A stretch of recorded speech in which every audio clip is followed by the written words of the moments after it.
We got Evan's comment. Man. Be nice if our producer hit the damn music. Yep.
Yeah. Oh man. Throw a flag. Throw a flag. 15 beers. Screwed up intro. Hang on, John. Let me catch you up. Yes. Wasn't the producer's fault. Was not the producer's fault. Man, we looked about as ready for that. Oh, this is gonna be fun. And we're having that. Tonight as the Dolphins did Thursday night. Well, first of all, that was supposed to be planned. It just something was delayed, so it just looks more screwy than it was. But that's okay. Welcome to Finn's Talk Sports Day. We're overtime. We're having a good time. Who cares, right? We're gonna have some fun. What's up, Josh, John, Evan, Steve, everybody? Thank you all for tuning in. I would say hi to Taki, but who gives happy birthday, Josh. Happy birthday, Josh. I had to throw it out there. Worse than Russell Wilson. Holy crap. Don't bring that up. Russell Wilson. What a disappointment. What is he saying? What's the thing they keep playing? Let's ride. Broncos country. Let's ride. Broncos country. My eyes still hurt from me last night, bro. Jesus Christ. Broncos country. Let's ride. I've been seeing people posting donkey, like Broncos country, and then they show a donkey. The ride. Oh, man. All right. Hey, shoot, man. I had this whole planned out. Now I'm all messed up. I feel like talking trash about the Broncos, and it's going off. But might be better than talking trash about the Dolphins. I know Evan would love for you to do that. What? They can't even complete a 4th and 1. Worse than Russell Wilson. Let's start this show right. Who would you rather have right now, Tua or Russell Wilson? Bret? Good God, Tua for many reasons. Yeah, it's going to shock a lot of you. There you go. I was a Russell Wilson guy, but holy hell, outside of Pete Carroll, he has struggled. He's looked bad. As much as he's costing right now with Tua, I can get another 5th year out of him, so I can get 2 more years out of him. And the 5th year option is way cheaper than paying Russell Wilson.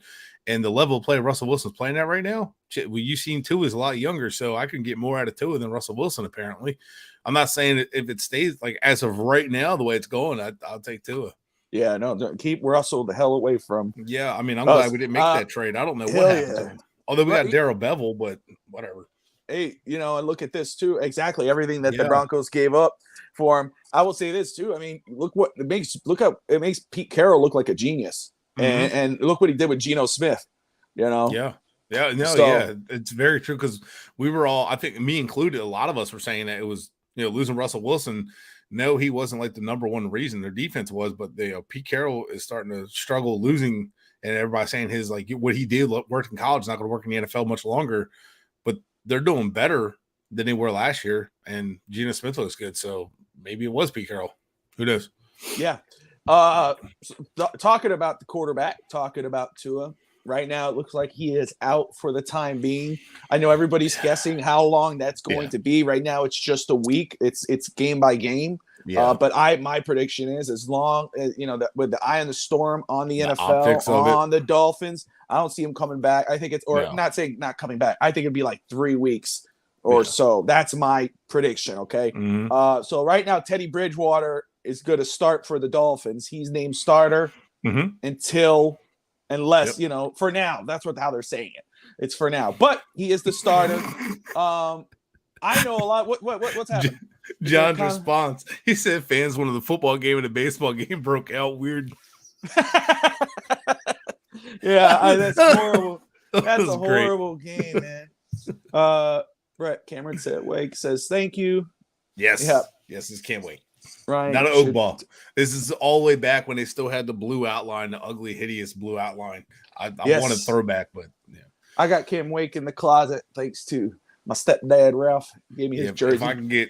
If I can find a Cam Wake with the orange outline, I'd get it. I yeah. love me some Cam Wake. I know. Obviously, Teddy came in that week. It was Buffalo for one play basically, and when they were done. It was an incomplete, and everybody went, "Oh, he's terrible." Then you got this. Then you came in for the Bengals game after Tua was hurt, and my opinion wasn't that bad. I mean, I don't have the numbers anymore in front of me. One for a touchdown, an interception, 180 some odd yards, 11 for something, and 11 yards. 193 yards, one touchdown, one interception, 84.1 rating. And the interception to me was not even his fault. It was not his fault. He threw the ball. Miscommunication. It looked like honestly, I won't even say it's Gesicki's fault. They weren't on the same page on that play. And, if you look at Gesicki, and if you look at Gesicki on that play, you'll see Gesicki kind of jerk. He'll jerk. We'll get UAB. Oh, hell yeah. Yeah, I'd love to have a Can't Wait BC Lion jersey. That'd be dope. Evan's like, shit, I should never type that. I'll pay for it. If you can find one, I'll buy it. Now let's look at Bridgewater's stats against the Jets very quick. And 2 career starts against the Jets, Bridgewater is 2-0. In those games, he's totaled 544 yards with a pair of touchdowns. He has a passer rating of 111.4 and a 73.1% complete percentage. He has the highest yards per attempt, 10.46, and adjusted yards per 10.37 marks in his career against the Jets. Last season, Bridgewater led the Broncos to a shutout win over the Jets, 26-0. He completed 19 of 25 passes for 235 yards with 104 passer rating, 104.6 passer rating. He also rushed 4 times for 24 yards. In 2021, Bridgewater started 14 games for the Broncos, completed 285 of 426 passes, which was about 66.9%, for 3,052 yards, 18 touchdowns. He had a 94.9 passer rating, was 12th in the NFL last year. Mm-hmm. I know a lot of people have expressed concern that he's going to be the starter. Mm-hmm. And when he was signed, Evan will point out, this was one of my favorite offseason signings next to Alec Ingold because you're getting a starting caliber player as your backup quarterback. Right. I don't know what the issue was when he came in for Buffalo. I was not as big on everybody else with, it was horrible. Came in for a play, didn't work out. Well, he threw 2 passes. 2 passes. And handed the ball off. It was a 3-and-out. Thank you. I wasn't put off by that. It is what it is. I was put off by the way Miami changed when he came in, just because we know the injury. We know how people were rattled. But Armstead all of a sudden was getting bullied. Greg Little was Greg Little got bullied before that, but yeah. But it was just all around the offensive line looked a lot more. Yeah. The energy looked like gone. Last year's. Yeah, and it wasn't because of Teddy coming in. I don't think, because the energy eventually picked back up, and Teddy still threw for 200 yards and basically in what was a half. So the energy picked back up, and Bridgewater was not bad at all. He improvised very well. It was just like after that kind of injury, I think it was just hard for the Dolphins to kind of get back into it. The Bengals came in the game with more energy. Again, I told you guys before, I hate Thursday night games. I hate them. And this is why I hate them. The NFL preaches safety, but Thursday night games are not safe. There was no energy last night's game. There hasn't been a lot of energy. Justin Herbert got hurt against the Chiefs, didn't he? So these games aren't safe. These guys aren't fresh going into these games. They're not mentally rested. They're not physically rested. They go into these games and they're just getting beat up and battered. So I just want to point out, I just want to say this because the little troll over there, I know what he's doing, but he's going to push me. Tua ball because Bobby was a quarterback away. Dolphins are still a quarterback away. Tua ball because that's the same reason why Teddy Bridgewater is going to ball. Well, because we have Tyreek Hill and Jalen Waddle. How wrong are we with quarterback away? So let's look at that real quick. Quarterback away. What did we do against the Ravens? Who was the reason in the fourth quarter we won against the Ravens?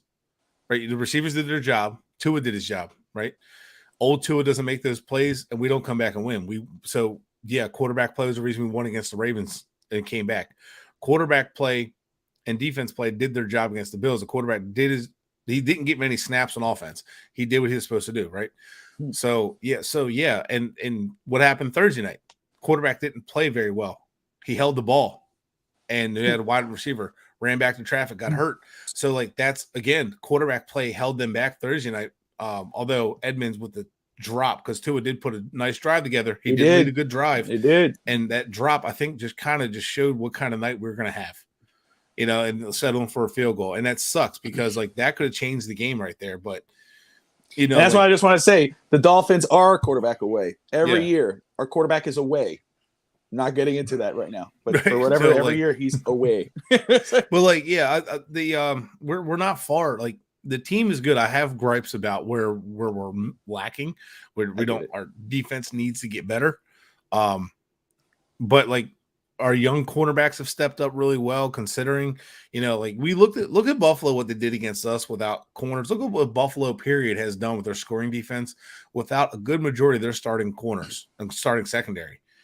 And I give them props, man, because that's great. That's fantastic. The 49ers have done with all the injuries on defense. So, like, our defense is doing that, but pass rush isn't there. The left guard, right tackle situation is bad. And, the run game is, like, non-existent because they don't run the ball enough. They don't have a lot of faith in their offensive line. So, I mean, execution, the offensive line ranks 28th out of the NFL for run game. So, like, that's according to Football Outsiders. So, like, I have gripes, but the team is still good, and a good quarterback makes the rest of that look good.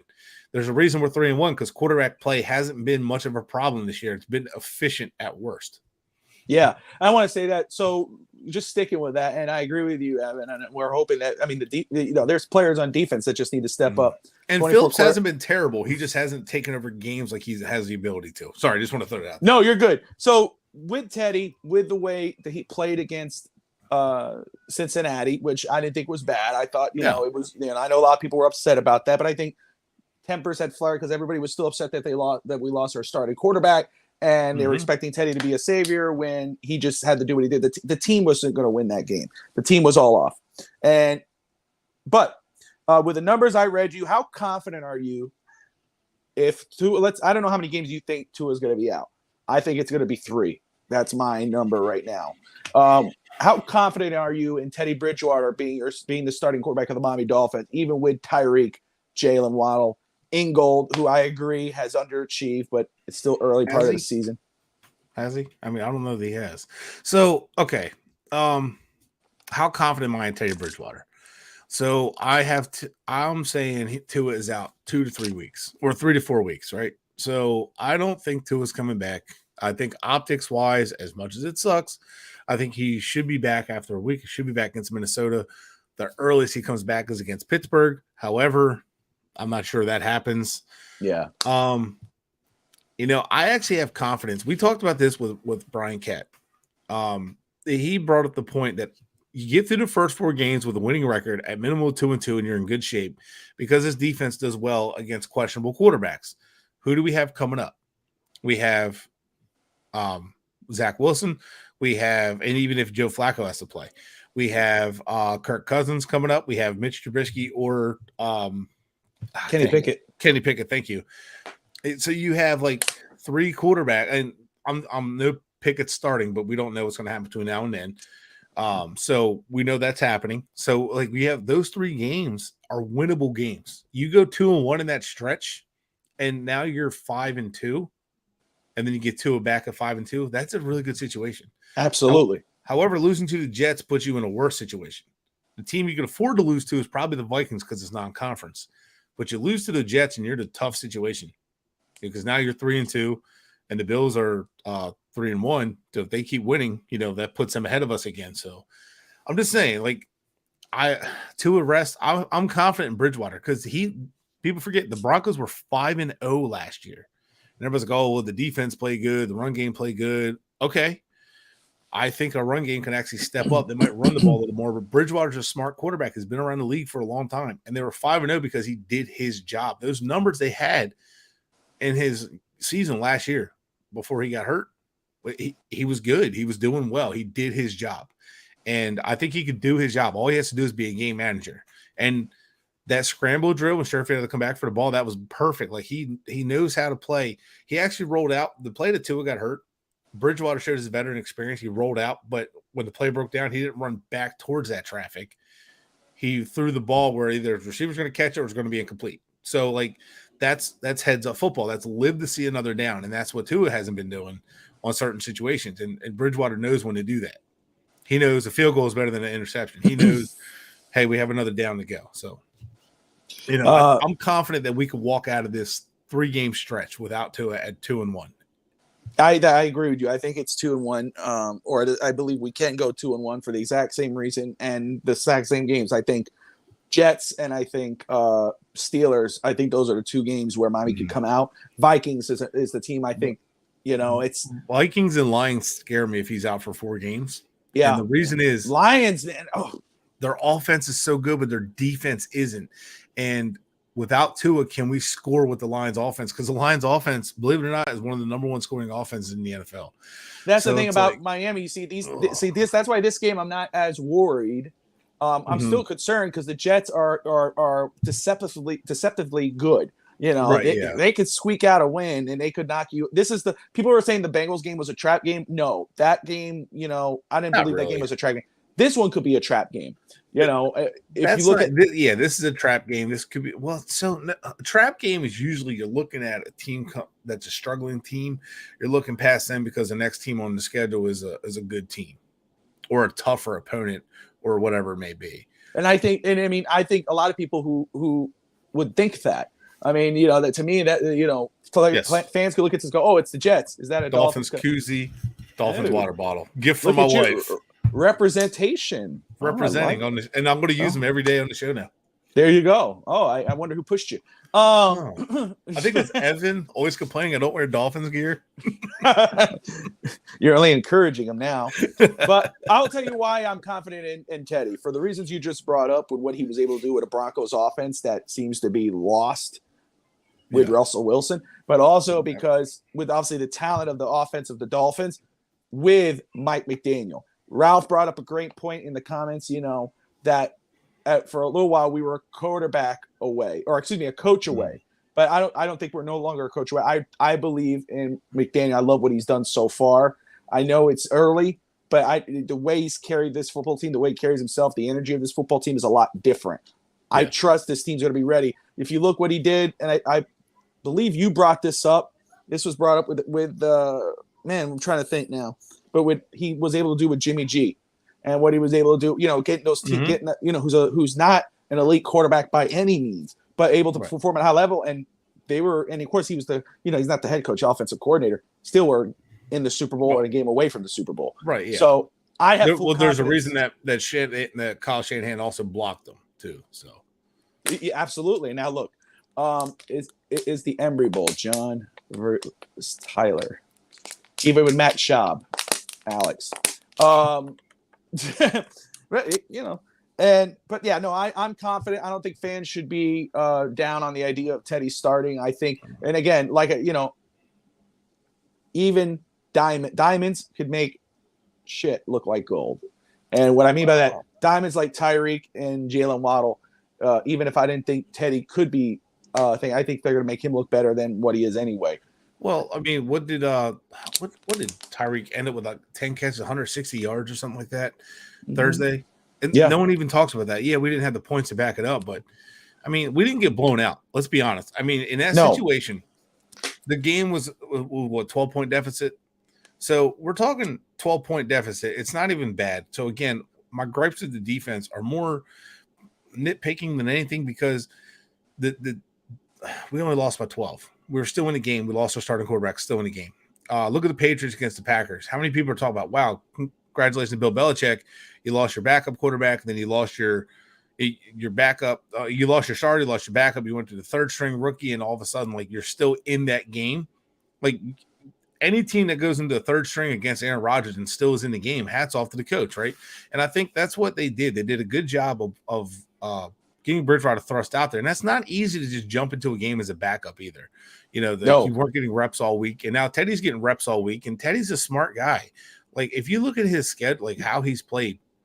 So last year, he had 264 yards against the Giants, 328 against the Jacks, 235 against the Jets, only 65 against Baltimore, but he didn't play the full game. He only had 16 attempts. That's troublesome. 288 yards against Pittsburgh. So, like, he's not, like, afraid to throw the ball. 334 against the Rams. You know, like, so. And he's had the longest throw to Tyreek this year, right, 60 yards in his career. In the NFL, right? Yep. That was the longest one of the air yards in the NFL, and he had to put all of it into it, and Tyreek had to come back to it. And again, Teddy doesn't have a cannon. I mean, his arm's probably equivalent to what Tua has. He's never been a guy that had a strong arm, but he has touch, he has accuracy, similar to Tua. But he's a smart quarterback, and people don't realize a lot of players loved Teddy in New Orleans. They loved him in Minnesota. They loved him in Denver. Like, everywhere he goes, he's highly respected, and he's never highly the guy in Miami. Yeah, he's highly respected in Miami. Players are right. I forgot who brought this up. Maybe it was from McDaniel, but I read it in a report. Was that the Dolphin players are very confident in Teddy Bridgewater as their starting quarterback right now. You know, that they respect him and they love how he approaches the game, and he's you know, so. You're absolutely right, and that carries it well into the season as well for a football team. And let me throw something else out. What did Tua do this year that we really loved?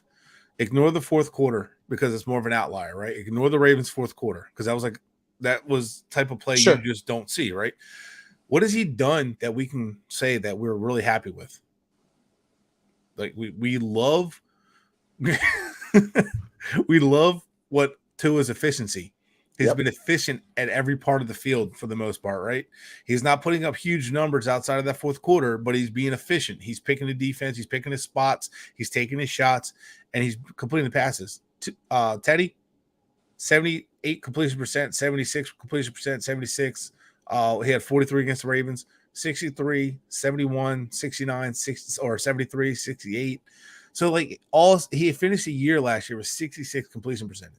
Those were the first few games last year. So to say that you're worried about Teddy for 3 or 4 games, I think he's fine. I think he'll be fine. He's better than Brissett. I think he's in a better system than Brissett. And, you know, I'm not overly concerned. And we have, again, look at this schedule. We got Zach Wilson, Kirk Cousins.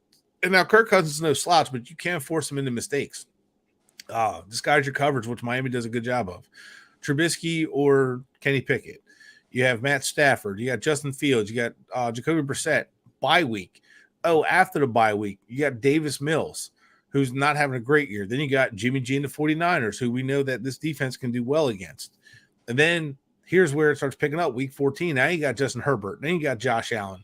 Then you got Aaron Rodgers. You know, then you got whoever's going to run out for the Patriots. And then you finish off with the Jets, which should be Zach Wilson. So from here out, I'm not getting ahead of myself because it's week by week. You don't know what's going to happen. Yep. You don't have a quarterback on this schedule that, like, puts the fear of God in you until you get to Justin Herbert week 14 and Josh Allen 15 and Aaron Rodgers week 16.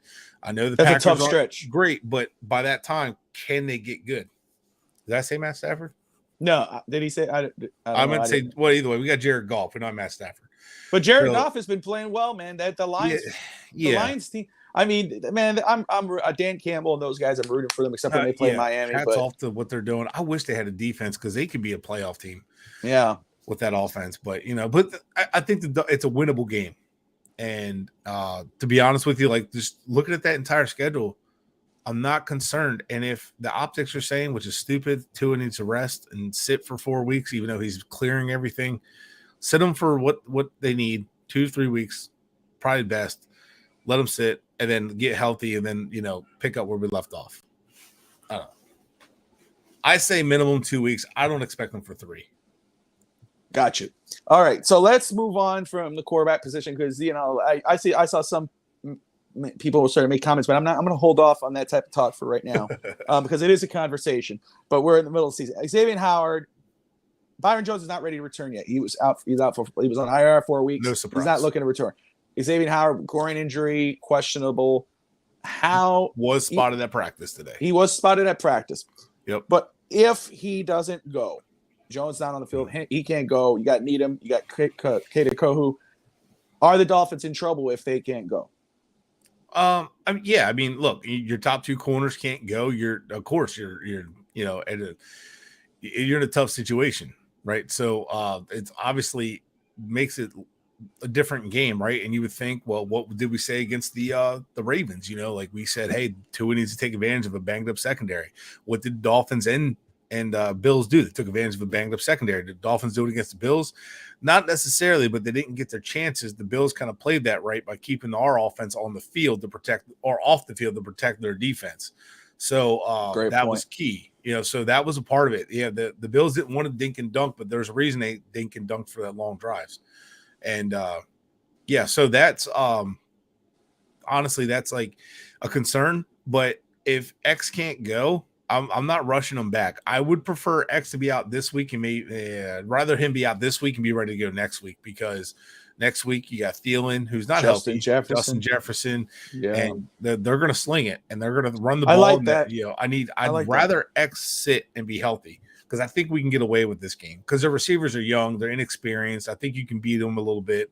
I think Kohu is above expectations. Yes. Rated high. I think top 10 in the league right now, and maybe number one rookie. I know. Call it. He got burned as a safety. Right? But he got just caught looking in the backfield in that play. When he's lined up at corner, he does a great job. But he got caught looking at the backfield and looking at the receiver, and got caught with that NFL speed catching him. It happens. Hey. But everybody's caught up on that one play, got burned. Like the rest of the game, he wasn't burned there. He was in position. They'll hang up on one play, but he's an undrafted free agent who's the number one rookie corner in the NFL. Plus, and he's top 10 in the league. So he bounced Noah out of a job. So, that's right. Yeah. And Nick Needham has done respectable. He has been respectable. He did good against Chase, man. So let's talk about what three players for the Dolphins have to have a good to great game in order to secure a victory. Okay. So who do we need to have a great game? I think Tyreek has to have a great game. Him or Waddle. One or the other, but I think Tyreek has to have a great game. I think he has to put on a show. I think he has to light up the young corner and really just get behind the defense, open it up for Teddy, make some plays for Teddy, and allow Teddy to work, allow Teddy to kind of like make some plays, because we're gonna need to make plays. I think Edmonds and Mostert need to have good games. The run attack, we're gonna need good games from them. We're gonna need them to run the ball hard, because his defense is tough, it's physical, but we need to get after them running the ball. Defensively, I think the front seven has to have a good game, but I think Ogball or Phillips have to show up this game and get after Zach Wilson. You have to disrupt Zach Wilson, get him uncomfortable, and make him throw a bad ball. And Javon Holland, I think we can honestly go Tyreek, Mostert, and Holland are going to be my guys. And I'm going to throw the Phillips and Ogball in there too, because they're going to need to get him. But we need Holland with the corners hurting and ailing. We need him to get everybody in line. We need him to cover. We need him to kind of be the enforcer and take things away. Yeah, and show especially if Howard and with Howard out possibly. Yeah. That's like 6. I know, but like it's more positions that need to step up. The running backs. Well, that's a bit for me. The pass rush. One of the running backs have to have a good game. Teddy has to have a good game, because if he has a good to great game, that means that Tyreek and Jalen or even Trent Sherfield, those guys would have a good game. Right. So.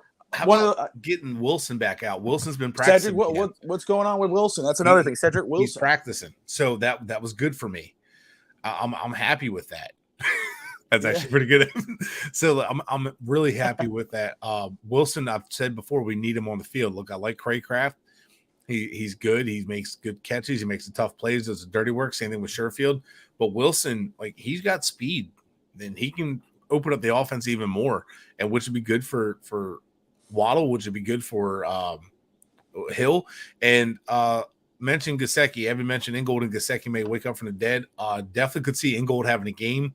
Him and Tua just have been just slightly off. they're just been the chemistry. That's true. There. That's true. No, because there was times where Tua got threw a beautiful ball to Ingold. I mean, it was right in his head, but it just came out. And I don't know if he expected Ingold to be like a step ahead. Did he expect him to come inside a little more, go outside? So it's like it's just those little tiny things. They're right there. They're not missing each other by much. So that could happen. And then, but Gesicki, we've seen this before where Gesicki gets more looks without Tua. It just feels like Tua isn't comfortable throwing to Gesicki unless it's like certain situations, like over the middle, up high, like where he knows, like, hey, I could just use Gesicki's length and height here. To whereas other quarterbacks are like, I can use Gesicki this way, I'm going to use him this way. It's just a comfort thing and how they do. I'm not saying one's good or one's bad, but if you notice that, so I feel like the chemistry isn't quite there or isn't there with Gesicki and Tua, and maybe it'll show up. And it seems like every backup likes to throw to Gesicki. Like the veterans always seem to find ways to throw to Gesicki. So definitely could see him have a good day. Alex, put yourself in the. Put your mic on. Talk to me, buddy. What, he had one game where he came in after an injury. How could you associate this? How can you compare that with Tua and Ingold, with Waddle and Teddy? I'm just expressing what I felt. Like I felt that time that Teddy's really not looking for him. I was impressed how he was looking for Sherfield. I don't know if it's a comfort level. I was just talking about comfort level. I mean, I'm pretty sure they have reps in practice, but I feel that in regards to Waddle, he wasn't even looking towards Waddle at times. That's just me. He might not be. And what they're probably going to do is manufacture plays to Waddle with screens and stuff. And they kind of got away with it after the Ravens game. Because, I guess you're not going to do that against the Bills because the zone defense is just going to tear that apart. And his zone defense with the Bills kind of speed, they're just going to pick you apart. They should have done a little bit more with the Bengals, although the Bengals linebackers are pretty good, could destroy that. But I think they're going to do that a lot against the Jets, and because they play a lot more man, I believe. But yeah, I think they're going to do that against the Jets. A little more screens, get Waddle. But that very well could be because Waddle had 2 catches for 39 yards and 5 targets. And if I were to break that down by the half, I would guess that he probably had less targets in the half. Yeah. So yeah. I was all Tua. So I would guess, in the second half, he didn't get many looks. So, that I'm just guessing there. But, I mean, that could be the case. But I think Fish Tank Hank in the house. What's up, I'm just going to guess that they're just going to manufacture the Waddle. But, that could be the case. And, obviously, Sherfield has comfort with because he worked with him on the scout team and all that stuff. So, for me, the 3 players that have a good game, good to great game, Teddy, because that would mean that the receivers, I think that goes without saying. That's why I didn't mention him. One of the running backs. I love the idea, but one of the the running game has to get going. I think Mozart was getting into that direction. Was trending there, 69 yards off. I don't know how many attempts, but that was fun to see. That was good to see. And then, of course, defense. I would say Phillips. I agree with Phillips. I would say Phillips and Agba, one of those two, need to have a strong game, especially if we're lacking in the secondary. It's going to be big for Miami to force Zach Wilson, which is part of the keys to make mistakes. Young quarterback, you want to get him in there. So for you, as we're talking about good players, let's talk your keys to victory for the Dolphins. What are your 3 keys to victory? Or 3 keys to secure a victory for the Dolphins? So play all 3 phases, complementary football. It's going to be the biggest phase, play complementary football. You're going to have to play well. You're going to control the line of scrimmage and limit your mistakes. You don't have the explosiveness you once had. Hold on one second. Sorry. So you don't have the explosiveness. You're in trouble. Yeah. Actually, I'm not in trouble this time. I'm just messing with him. That's my boss. I mean, my wife. Hello. How fast you were to throw up. Hold on. I'm sorry, guys. Yes, honey. Sorry, guys. I'm just messing with him. Hey. Miss Legassi. It's definitely my better half, as you can see. How you doing, Miss Legassi? How are you? Definitely the better half of the house. Definitely the better half. Oh, man. So now that we had she's on you because you got double duty today. She's making sure I'm not here bullshitting is what it is. Look, she's looking at the time going, today. Yeah. Hello, dinner. 2 shows. Dinner. So back to what I was saying, play all 3 phases. Evan, you mentioned special teams there. Crossman has to 100%. Had to fix it. Yeah.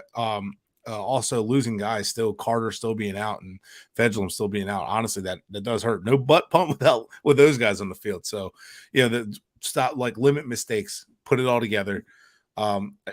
Offensively, on the other side of the ball, you're developing run game. So that's going to be the second key.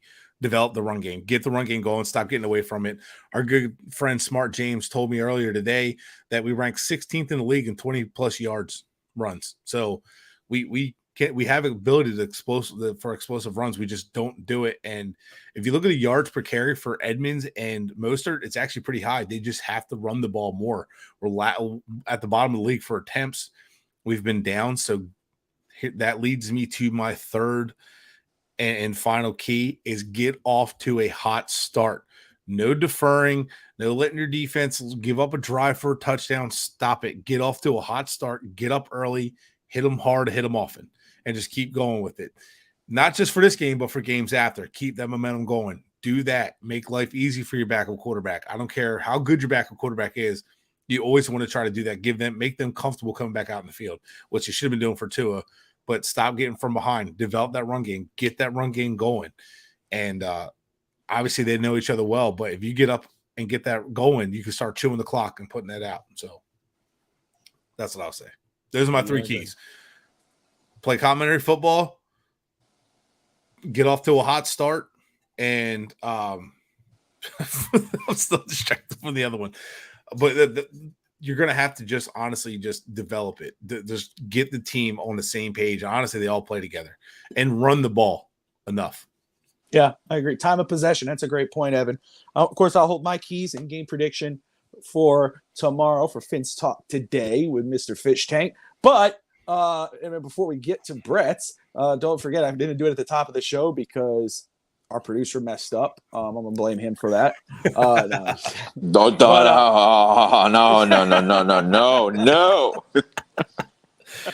Guys, it's nobody's fault. It's no bullshit. No, he's learning a new system. He just needs time. That's man.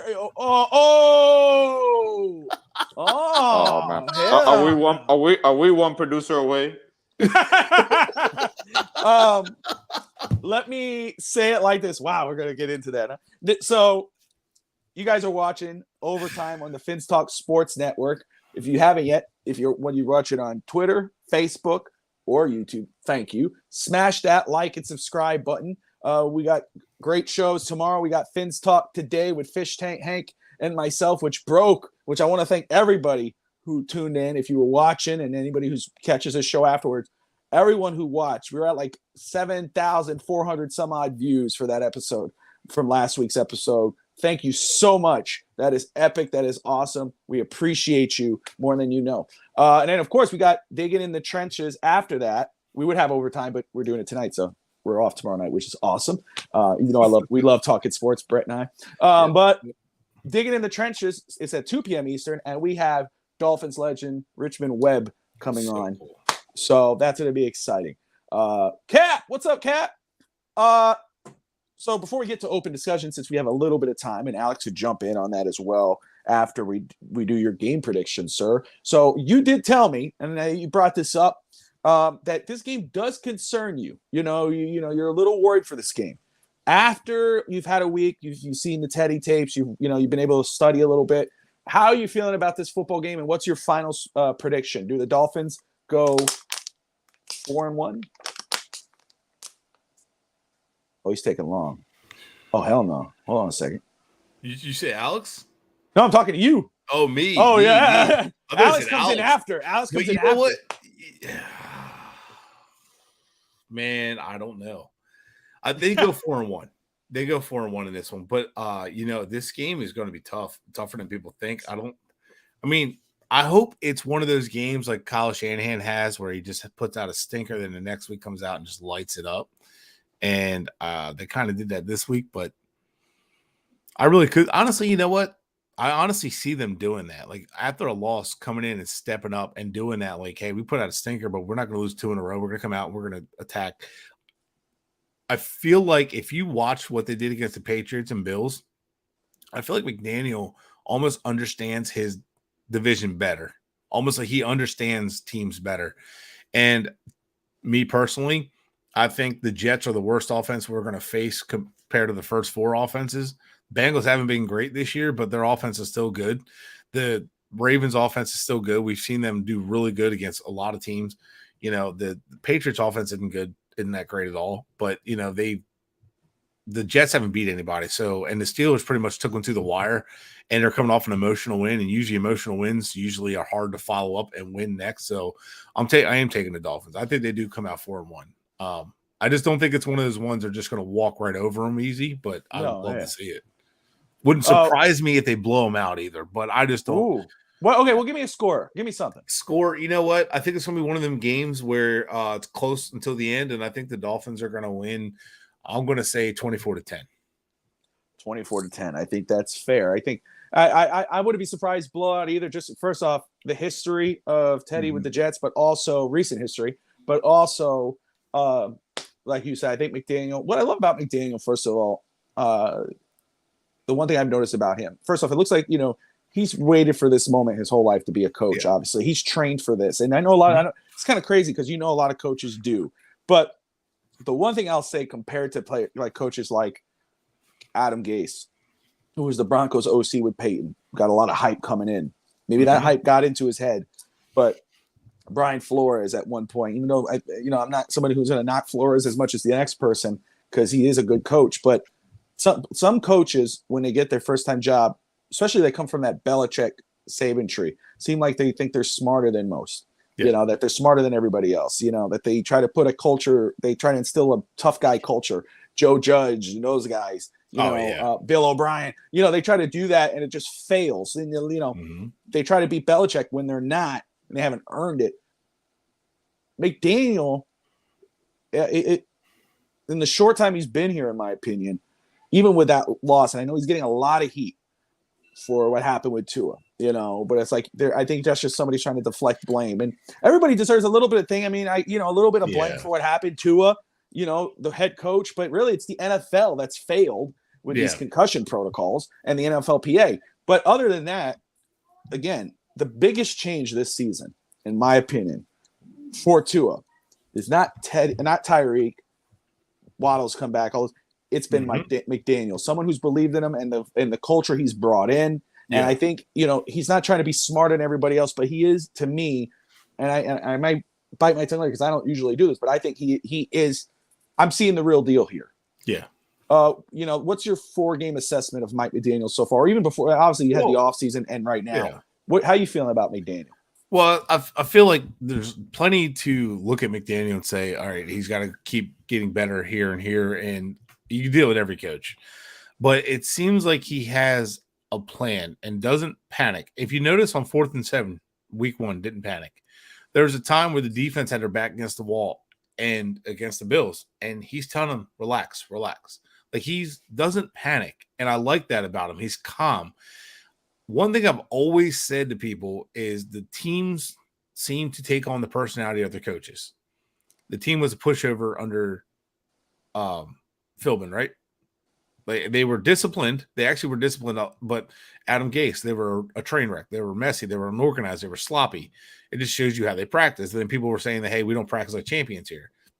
And then Flores, it was like hard-nosed, tough, but like lacked the explosiveness sometimes. And, although I still don't think that was just Flores, but they had that personality, right? They were tough, physical. Now with McDaniel, same thing with Shanahan. There's a tough, physical, but creative and a little bit more fun, a little more explosive and calm under pressure. And that's something we're seeing with this team. And that's something that has really radiated with this team, the confidence, the explosiveness on offense.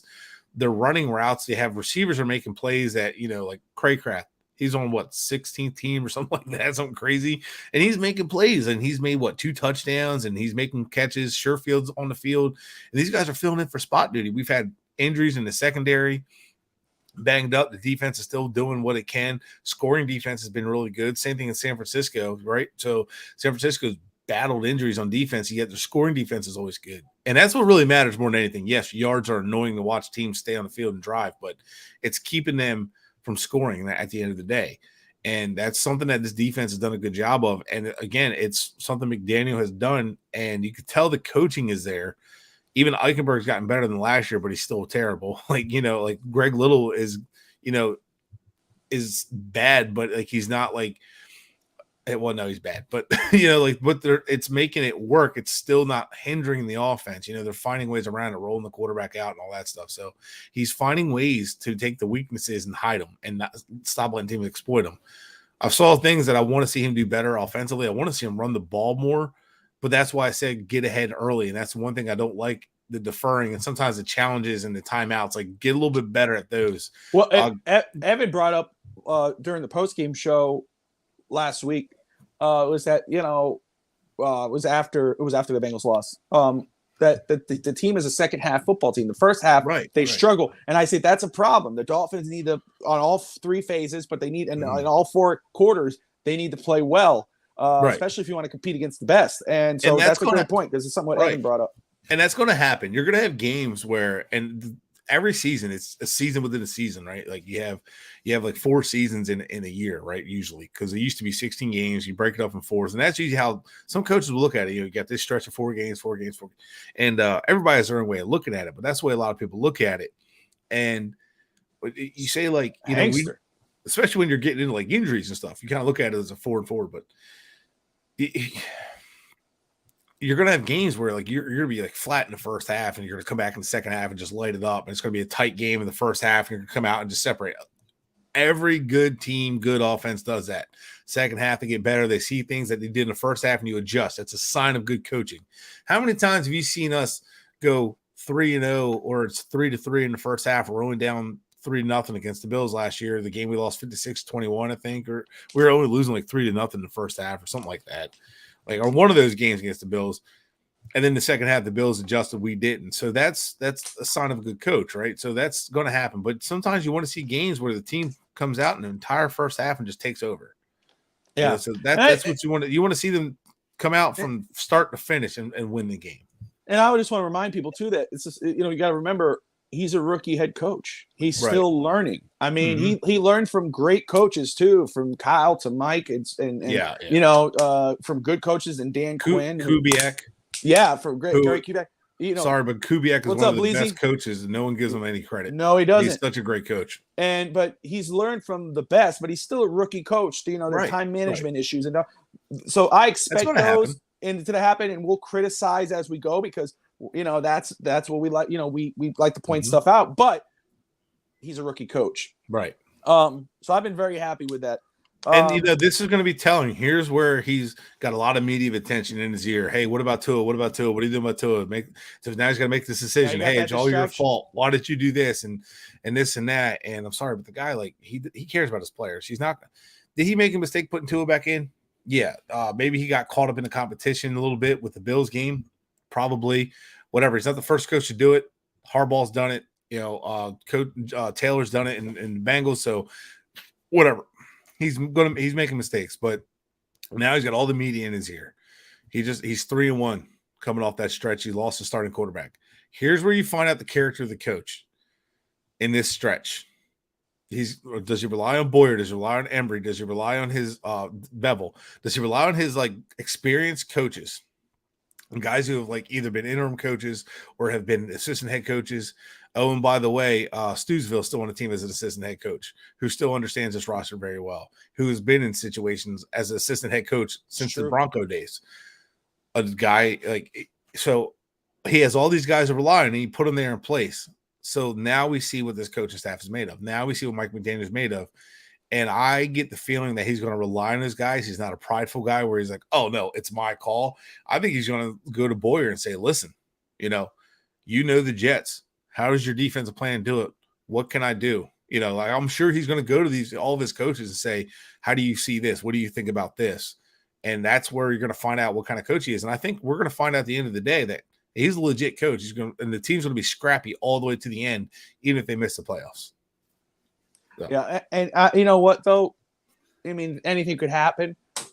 I can't foresee the team missing the playoffs. I think there's even with Teddy at quarterback, however long he is there, I can't see it. But even if they did though, or they were one and done, this team is too talented for it not to get in with him as a coach. Agreed.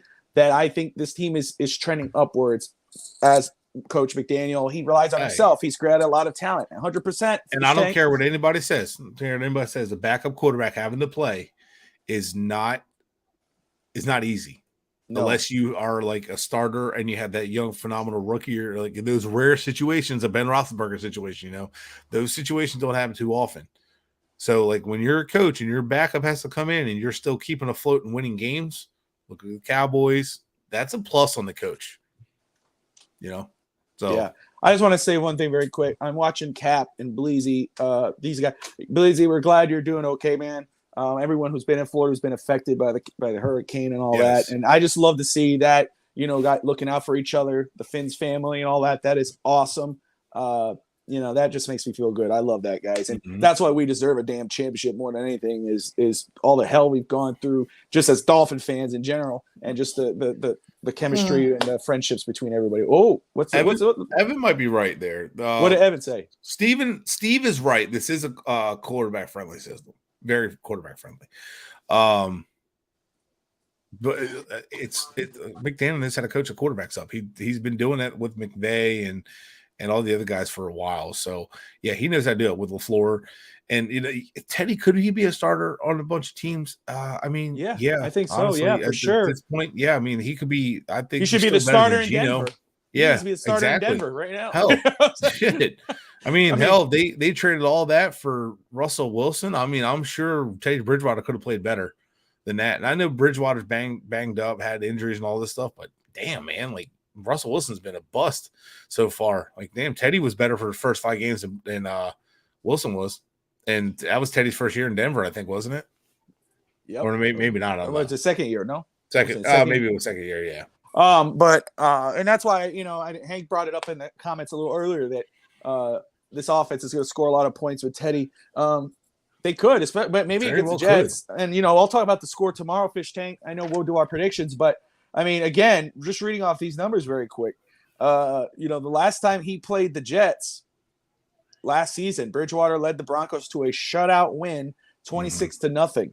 And his receivers was Sutton and Jerry Jeudy. So imagine with Tyreek Hill and Jalen Waddle. Yeah. You know what I'm saying?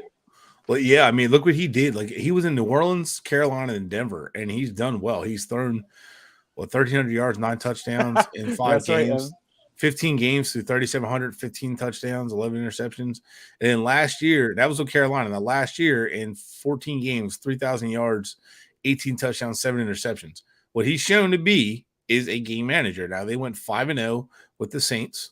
And how many games did they win last year? I can't remember with him. But, yeah, so I have faith that he can go in and win some football games. There's no doubt in my mind. Absolutely.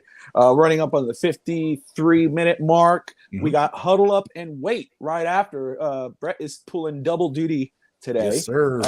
So what's going on huddle up and wait tonight? What should people be looking for once they tune in? So we're gonna go over our top 5 games of the week. We'll get into that on the show. Kind of running by wire here because apparently the doctor that was fired didn't approve Dave, and Dave had a serious migraine last night. So we're glad Dave's doing better. So flying by the seat of our pants, but that's the way we like it in the military. That's why it's called huddle up and wait. But we're gonna go around the league, go through the updates, some of the news, some of the injuries around the league. There's been a few of them. We're gonna talk about some game situations. Talk about the concussion protocol. Yeah, definitely. We're definitely got to talk about that. Unfortunately. And how that could affect games going forward. We just saw one with Nyheim Hines last night. Oh gosh, that was scary. Russell Wilson got hit and went to the tent, but they came back in and nothing was really said about that. So a lot of questions and a lot of fans are reacting, but we don't have any information. So I think it's a lot to talk about, a lot to discuss. And again, I mean, I went off in the NFL last week about it, and it's just an NFL issue. Now players are coming out talking about, I played through concussions and I had a concussion last week and I still played. T. Higgins played Thursday night, but he got a concussion week 1 against the Jets, got a concussion week 3, then, week 3 against the Jets, and then played week 4 Thursday night. And no one talked about that because he had a good game. He didn't get hurt. But if he got hurt, somebody had said something about that. And he was actually asleep when he got hit for a minute. And then, he got a concussion week 1 as well. So it's just the way it is. It's a lot going on in the league right now, and it always seems to be drama around the NFL. So Nah. So double throat thigh. Yeah. I wish I could have had a beard in the military, man. Holy hell, that'd been great. Huddle Up and Wait, guys, is NFL. They focus. They go around the whole league. They'll touch on Dolphins, but it's whole league. So definitely, right after this, tune on in for Bret Legassi and Dave Stager as they go around the league. And Dave is great. He's really up to date on what's going on around the league and everything. And hey, he had the information about Matt Stafford and that elbow. I was just going to say before the season started. I was going to say and yep. And if you were watching us, happy Thanksgiving, Ken. That's awesome. So if you were watching us before the season started, you would not be surprised that Matt Stafford's having the struggles he's having because of that elbow. And our good friend Eric McGuire told us what the PRP is, and and someone who's having elbow issues now as a mechanic, like it's how he's throwing the ball. It's no surprise that he's struggling. So 100%. He's probably got 100%, 100 times worse than I do. So I'm just saying. Absolutely. So if you guys do want to, show some support, tune in, smash that like and subscribe button. Check out the Huddle Up and Wait coming up next on the FinStalk Sports Network. Then tomorrow, start your Saturday right with some Fins Talk today with Fish Tank Hank and myself. I promise Fish Tank will not get naked. He did not promise that for 7,000 views. Again, I am very thankful for everybody on that. And I, imagine 7,000 turned into 7,000 like and subscribe. That would be amazing. So please, you can scan that code if you're watching on Facebook or Twitter. That'll take you to our YouTube page. Smash that like and subscribe button. You got Fins Talk today at 12 noon tomorrow Eastern, and then you got Dig It in the Trenches with Justin JPF Scout. Myself, I'll be there, and of course we have the guest of honor, offensive future Hall of Fame in my opinion, Dolphins legend Richmond Webb. So it'll be a fun weekend. Of course, post game show after the game on Sunday. Richmond Webb is such a nice guy. I follow him on Twitter. He follows me. He's such a good dude. He is 100%. He's not on there all the time, but man, when you interact with him on Twitter, he's such a nice guy. Yeah, it's gonna be great. Just to get his thoughts on the offensive line, his thoughts on the current state of the Dolphins, his comparisons to Shula and McDaniel. There'll be some things discussed, I'm sure. So it's gonna be exciting. So if you don't want to miss it, smash that like and subscribe button. Join us tomorrow for Fins Talk today, and of course, Dig It in the Trenches. Thank you all for tuning in, Bret. As always, brother, I appreciate you. I will see you on the other side. Thank you guys. Like, subscribe. Most importantly, Fins up. We'll see you next week. Or see you tomorrow. Fins up.